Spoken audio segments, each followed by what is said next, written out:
News today और मैं हूं आपके साथ मानवी ठाकुर। शुरुआत करते हैं आज की खास खबरों से। केंद्रीय संस्कृति एवं पर्यटन मंत्री गजेंद्र सिंह शेखावत ने कांग्रेस पार्टी पर निशाना साधा और कहा कि 1954 का कुंभ एकमात्र उदाहरण नहीं है। वहां से लेकर इमरजेंसी और 2014 तक ग्रंथ लिखे जा सकते हैं कि किस तरह से कांग्रेस ने लोकतंत्र और लोकतंत्र के सारे स्तंभों का गला घोटने की कोशिश की। केंद्रीय मंत्री शनिवार सुबह दिल्ली से जोधपुर पहुंचे। एयरपोर्ट पर मीडिया से बातचीत में गांधी परिवार और कांग्रेस पार्टी से जुड़े सवाल पर शेखावत ने कहा कि गांधी परिवार की राजनीति और कांग्रेस पार्टी का वर्तमान नेतृत्व देश दुनिया के सामने बेनकाब हो चुका है। उनका चेहरा सबके सामने उजागर हो चुका है। उन्होंने कहा कि हिंदी में एक कहावत है, हाथी के दांत दिखाने के कुछ और, खाने के कुछ और होते हैं। मुझे लगता है कि उनका चाल चरित्र और चेहरा सबके सामने उजागर हो चुका है। देश ही नहीं, विदेशों की भी इस पे नजर और विदेशी मीडिया इसको कवरेज करना ही है। इतना पहले दिन 1.65 करोड़ की एक विशाल पंडाल और उसके बाद में 3.5 की एक भव्य आयोजन।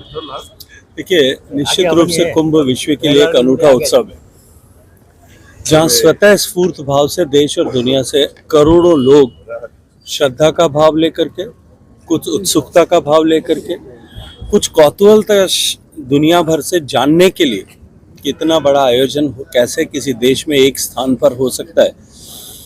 कुछ इतने बड़े हो रहे आयोजन ने सरकार का जिस तरह से प्रबंधन है उसको एक केस स्टडी की तरह अध्ययन करने के लिए विभिन्न राज्यों ने भी अपने राज्यों में होने वाले बड़े आयोजनों में कुंभ को देख करके उसकी आयोजन की व्यवस्था को समझा जा सके, इस दृष्टिकोण से देश भर से 45 दिन में, दुनिया भर से 45 दिन में 45 करोड़ लोग कुंभ के साक्षी बनेंगे। पहले दिन पूर्णिमा के स्नान में और बाद में मकर संक्रांति के स्नान के दिन लगभग इन 2 दिनों में 5 करोड़ लोगों ने कुंभ में जो है स्नान किया है।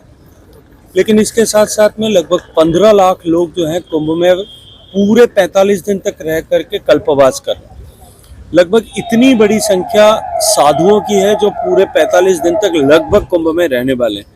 और लगभग इतनी बड़ी संख्या यानी 15 लाख लोग ऐसे हैं जो सफाई कर्मचारी के रूप में, विभिन्न व्यवस्थाओं को देखने वाले कर्मचारियों के रूप में, भोजनशालाओं का प्रबंधन करने वाले और भोजन का व्यवस्था करने वाले लोगों के रूप में वहाँ स्थायी रूप से निवास कर रहे हैं। लगभग 50 लाख लोग स्थायी रूप से निवास कर रहे हैं और बाकी लोग जो है नित्य प्रतिदिन आते हैं। और ऐसे बड़े स्नान के दिन और भी ये संख्या आने वाली मौनी अमावस्या के दिन और भी ये संख्या जो है बड़ी होगी। लेकिन निश्चित ही कुंभ का प्रबंधन उत्तर प्रदेश सरकार माननीय योगी आदित्यनाथ जी के नेतृत्व में और देश की सरकार ने माननीय प्रधानमंत्री जी के नेतृत्व में जिस तरह से किया है वो निश्चित रूप से अनूठा है। क्योंकि इससे पहले कुंभ जब कभी भी देश में होते थे, कुंभ शाश्वत है, हजारों साल का लिखित इतिहास है। लेकिन इससे पहले के कुंभ का स्मरण करिए, 2013 के कुंभ में किस तरह से भगदड़ मची, सरकार ने किस तरह से उस समय जो है असंवेदनशीलता के साथ में व्यवहार किया था। वहां से लेकर के 1954 में जब देश की आज़ादी के बाद में पहला कुंभ हुआ था, आप उस समय के कुंभ की व्यवस्थाओं को देखिए, सरकार किस तरह से इन विषयों को लेकर के उदासीन थी। नेहरू जी के कुंभ में जाने के कारण से ऐसा लिखित रूप से लोगों ने स्टोरीज की है कि उस कुंभ में 1000 से ज्यादा लोग जो भगदड़ मची थी उसके कारण से दिवंगत हुए थे। लेकिन अब क्योंकि सरकार हमारी विरासत का संरक्षण करने और विरासत का सम्मान करने वाली सरकार है, इसलिए निश्चित रूप से इस बार के कुंभ की व्यवस्थाएं जो है पहले से बहुत बेहतर, अच्छी और निश्चित रूप से व्यवस्थाओं को देखने और समझने की योग्य है। सर, एक बहुत बड़ा गठबंधन बनाया गया था, इंडिया नाम दिया गया था उसका। वो इस महाकुंभ को लेके कोई भी लाइन नहीं बोल रहा है, कुछ भी नहीं। ये क्या कुछ कहना चाहेंगे सर? देखिए, वो अवसरवादियों का गठन है, संगठन है। ऐसे लोग जो पिछले लोकसभा चुनाव से पहले इस भय को लेकर के कि सरकार अगर फिर सत्ता में आई तो हम ऐसे भ्रष्टाचारियों को ये नहीं बख्शने वाली है। 0 टॉलरेंस की नीति के तहत ऐसे सारे लोग जो जेल यात्रा करके आए थे, वो सारे लोग एक साथ एकत्रित आए थे।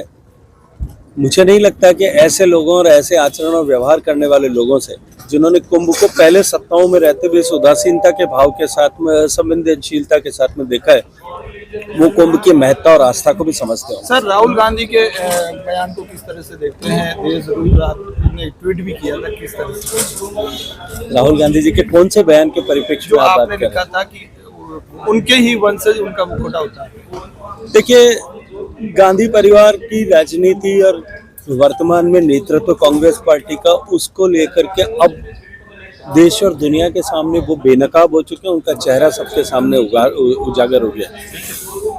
वो हिंदी में एक कहावत होती है, हाथी के दांत दिखाने के और खाने के और। मुझे लगता है कि उनके दांत जो है अब सबके सामने, उनका चाल और चरित्र, चेहरा जो है सबके सामने आ रहा है। सर, विपक्ष हमेशा मीडिया की आज़ादी की बात करता है। आपको लगता है 1954 में जो घटना हुई उसे दबाने का प्रयास उस समय देखिए, हमेशा ही 1954 केवल एकमात्र उदाहरण नहीं है। वहां से लेकर के इमरजेंसी से लेकर के 2014 तक पूरे ग्रंथ लिखे जा सकते हैं इस पर कि किस तरह से उन्होंने लोकतंत्र का और लोकतंत्र के सारे स्तंभों का गला घोटने की कोशिश की।